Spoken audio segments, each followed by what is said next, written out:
Mangwanani Mwalelepo Bogenjani Vanave Africa. My name is Aina Raizakweo and you are watching Africa Good Morning. Now across Africa we commemorate the resilience, sacrifice and indomitable spirit of workers who form the heartbeat of our continent's progress. From bustling markets to mines and farms, Workers' Day is more than just a holiday. It's a tribute to the laborers who drive economic growth, often against immense odds. In the region where informal economies thrive and workers' rights remain a hard-fought battle, this day underscores the urgent call for fair wages, safe conditions and dignity for all. Now, coming up on today's show, SADC begins its withdrawal from the DR Congo as the M23 conflict intensifies. South Africa reopens the wounds of apartheid-era crimes. Mali's junta strengthens its grip on power, and Kenyan lawmakers clash with the BBC. Plus, don't miss our South African report with Arrie Hougaard on the latest Africa's biggest football debut. You're watching Africa Good Morning, which is available on DStv 285, GOtv 25, oneup2.com and NTV Africa on YouTube. We'll be right back shortly. Welcome to Namibia, where adventure meets tranquility. With Enjoy, you have access to a wide range of accommodations to suit every traveler's taste and budget. Experience the finest dining and hospitality Namibia has to offer. Booking your dream accommodation is just a few clicks away with Enjoy. Join thousands of happy travelers who have trusted Enjoy for their Namibian getaway. Your gateway to unforgettable Namibian adventures.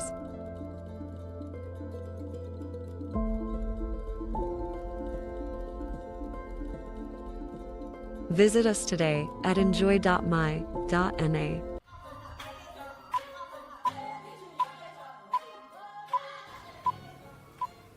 In our top stories this morning, SADC troops begin exit from DR Congo as rebel advance forces regional shift. The Southern African Development Community has begun the withdrawal of its multinational peacekeeping force from Eastern Democratic Republic of Congo, marking a major turning point in the regional intervention against M23 rebel insurgency. Convoys of troops and equipment from South Africa, Malawi and Tanzania were spotted exiting Goma through Rwanda en route to Tanzania before final repatriations following an agreement of safe passage brokered in April. The peacekeeping deployed in 2023 to stabilize the mineral-rich but conflict-ridden region endured significant casualties, including 17 deaths as M23 rebels captured strategic cities like Ngoma and Bukavu in a fierce two-month campaign. Amid ongoing accusation from Kinshasa and the UN experts that Rwanda backs the rebel, claims Kigali denies. The withdrawal signals a warning regional appetite for a costly and increasingly complex conflict as SADC pulls out by the 30th of May. Now, the deadline concerns amounts over Eastern Congo's future, with over 7 million already displaced and M23 vowing to advance over 1,000 miles towards the capital, Kinshasa. Now, moving over to our next story, South Africa to launch inquiry into alleged cover-ups of apartheid-era crimes. President Cyril Ramaphosa has announced the formation of a judicial commission of inquiry to investigate long-standing allegations that previous South African administration deliberately obstructed justice in cases of apartheid-era political killings and disappearances. The decision follows legal pressure from 25 families who filed a court case in January claiming the post-apartheid government failed to prosecute hundreds of cases referred by the Truth and Reconciliation Commission after 1994. While the families are seeking 167 million rands, which is about $9 million in damages, the state has requested that their claim be suspended until the commission concludes its work, a move criticized by the Foundation for Human Rights, which supports the victims' relatives. The NGO welcomed the inquiry but accused Ramaphosa of avoiding direct accountability for constitutional rights violations.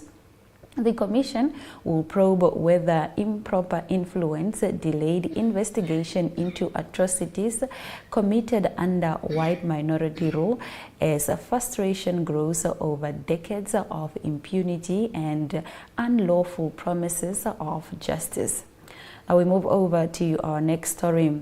Mali coup leader wins backing to be president for the next 5 years.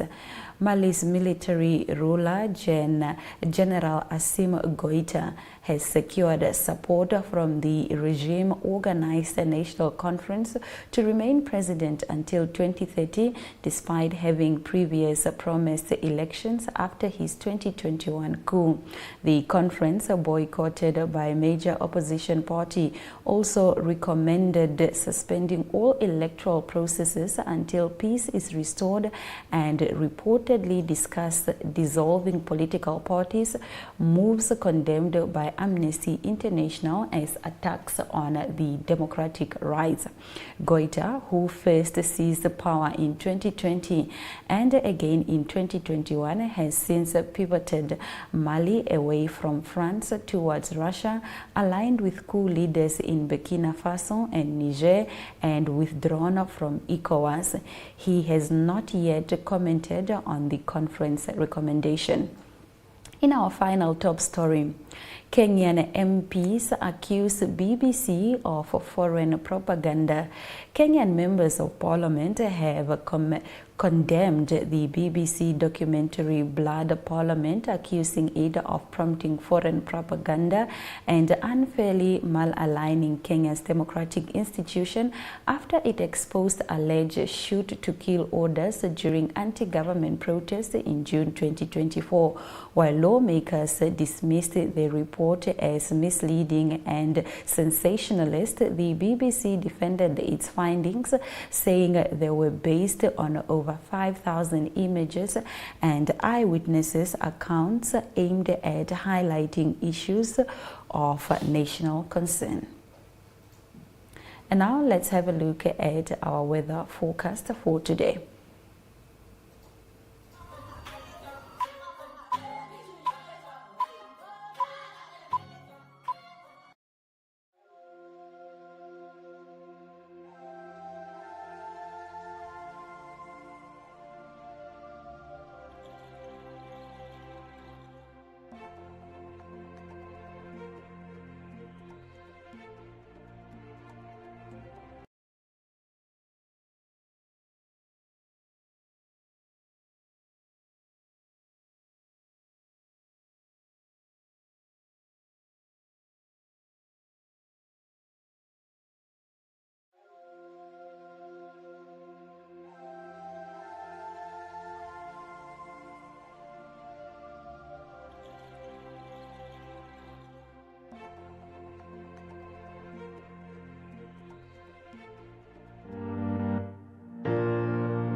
Irango Med is a leading distributor, working in partnership with NewMed and WestMed to meet the comprehensive needs of the Namibian healthcare sector. As a partner pursuing sustainable global healthcare, we offer industry-leading medical solutions through our key focus areas, which include pharmaceuticals, orthopedics, ophthalmology, surgical devices and capital equipment, as well as a well-established scientific laboratory division.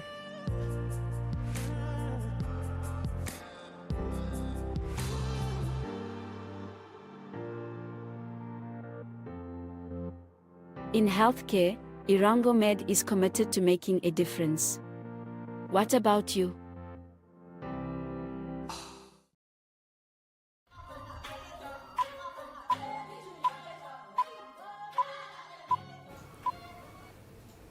We're now crossing over to South Africa, where our correspondent Arrie Hougaard has the news on the ground for us from sports and current affairs. Good morning, Arrie. How are you doing? Yes, very good morning, Aina. Nice to talk to you. Very good morning and a brilliant Workers' Day for everybody as well. Blessed one. Everybody is well. We are having a great holiday. Well, I assume everybody is having a great holiday. Some are still in bed. We are at work, but hereafter we are going to have a great holiday. Now, Arrie, South Africa today is celebrating Workers' Day, and news from the government is that the Minister of Finance, Enoch Godongwana, will table the new national budget on the 21st of May. Give us more on this. Yes, Anna, it's been a long process and well documented, and the Minister of Finance is actually under quite some pressure from all different political parties, saying that the way this was handled, he needs to step down, but still he's got lots of work to do, and it's not a given that he will step down. Briefly, it's the third time it will be tabled. It was in February. He didn't even say a word then. It just didn't happen that day, the budget speech. In April again, and now we here on the 21st of May, he will table a new budget. It's significant in that there was lots of discussion on the value-added tax, the VAT increase of 0.5%. So that was discussed. It was initially, the minister said it needs to be 2%, but even the 0.5% of the minister there wasn't accepted. In the end, just before the weekend, last weekend, he said that they will pull back on that. Also, what happened was there was a High Court case that was brought by the DA and the EFF, and after he announced that that will not go on, over the weekend, the High Court also said that they gave ruling that it was not within the rights of him to increase the 0.5%, and for various reasons. So it's been a challenge for him. The reality is now that's money that's not coming into the budget. So the experts say that South Africa don't have a revenue problem, where South Africa have a spending problem. So it is about how do we spend the money. It's roughly about 2 trillion South African rand annually going through the budget. So lots of money that is needed, obviously, for the budget. There's going to be roughly 10 billion South African rand, 10 to a little bit more that the VAT will not add to the budget. But there's good news from SARS. It is the Commissioner of SARS, Mr. Kieswetter, that said SARS got 10 million extra rand in last time over the previous year, and they've got good processes to make that up. But the big focus at the moment, Aina, is for cuts in expenditure. So that is the parliament there. They need to sit down and take all the government departments. There's 42 different lines of that to see what the cuts are. Service provision is a big component for the South African economy. Also, obviously, health and education. So we need to see that that can continue. But there's definitely going to be cuts somewhere for South Africa for the budget to be able to be met. The big challenge for South Africa, unfortunately, is debt. So it's like worldwide challenge, but South African government debt is very high. It's about $300 billion US. So it rises about roughly 13% every year. The concern is it's the 75% to the GDP. So it's a high percentage. South Africa cannot go across to the international world and borrow more money. They are already on 75% of GDP. So that is an option that's not possible. One option that is talked about is maybe even increasing the petrol levy, the petrol that we put into our cars, that levy.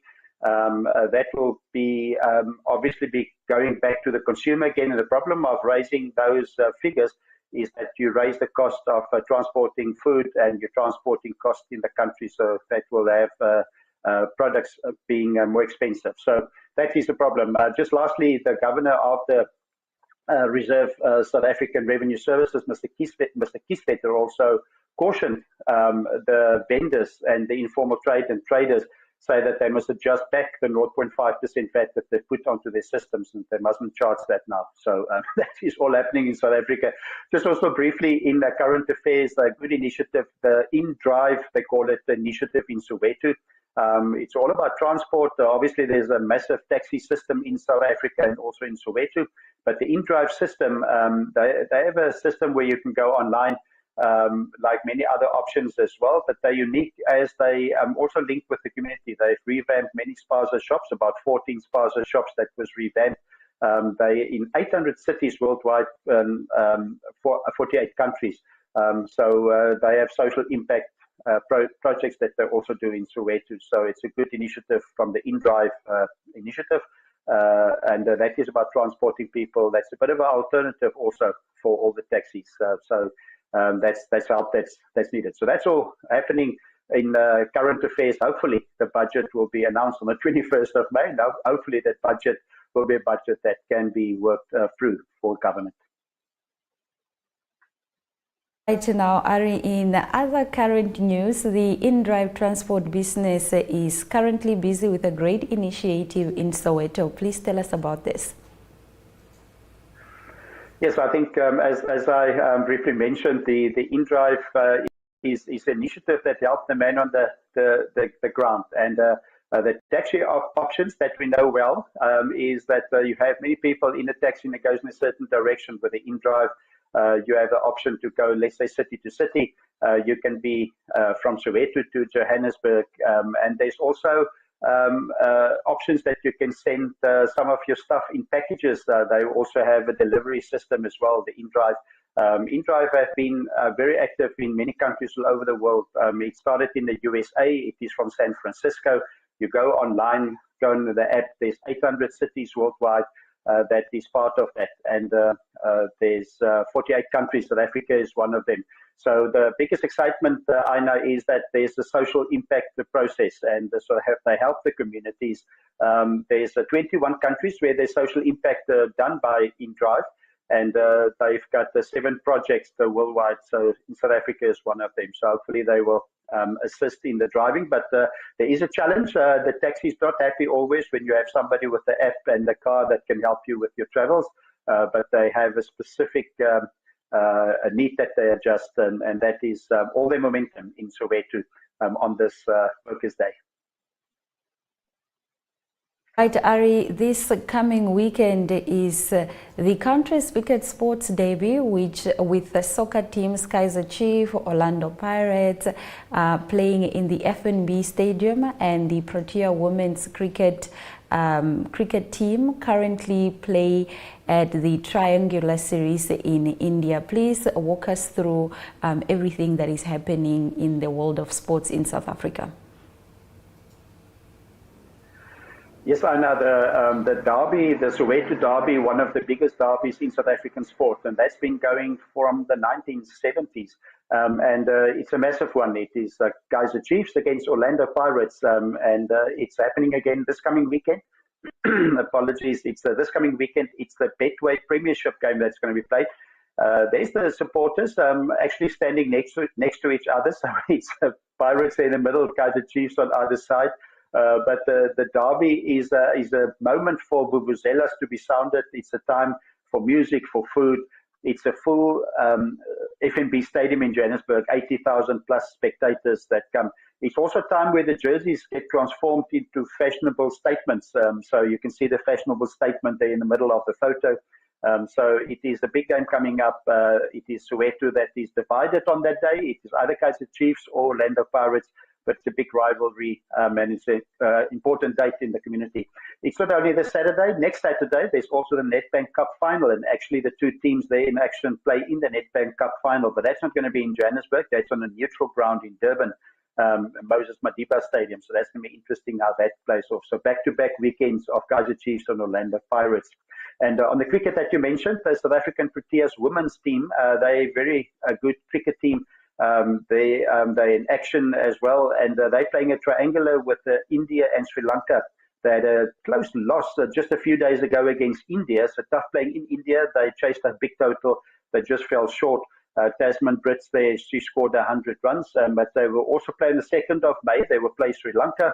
Then on the 7th of May, they play India again. And then on the 9th of May, Sri Lanka again. So it's good international cricket. South African women really do South Africa proud on the sports field. All right, now Arrie, finally in entertainment news, Cape Town offers many great tourist spots and Robben Island is surely a must visit. Please tell us why we should go to Robben Island.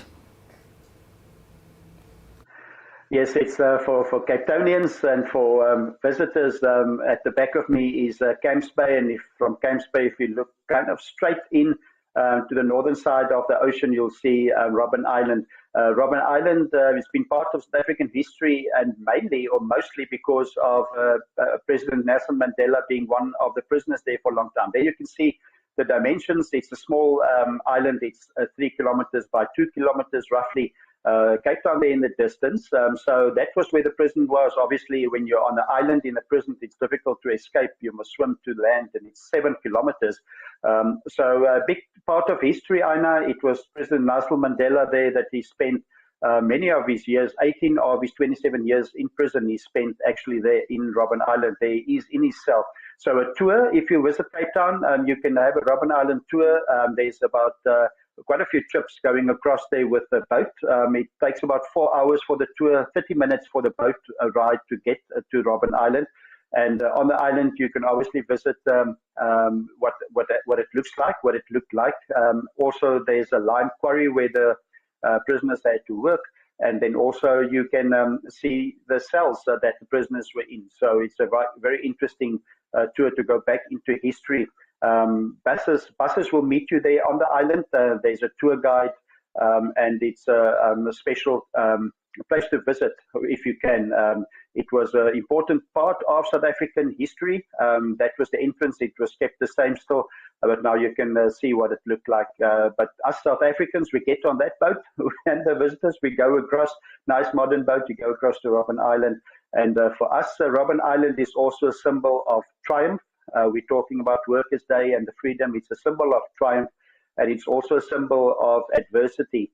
And being adversity over all the challenges that was put on those people that was prisoners there. So we're still thankful to this day for what Nelson Mandela did for our country, and Robben Island is a big part of that history. So we're proud to send people to Robben Island to experience that. After this report, I am definitely collecting all my coins so that I can also visit Robben Island. Thank you so much for bringing us these top stories from South Africa. Thank you, Aina. It was a brilliant talking, and for everybody, have a blessed Workers' Day. I hope it's a great day with family and friends as well. Thank you so much. Now let's have a look at our economic indicators.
Well, thank you so much for choosing to spend your morning with us here at Africa Good Morning. Until tomorrow, same time, same place, have a blessed Workers' Day.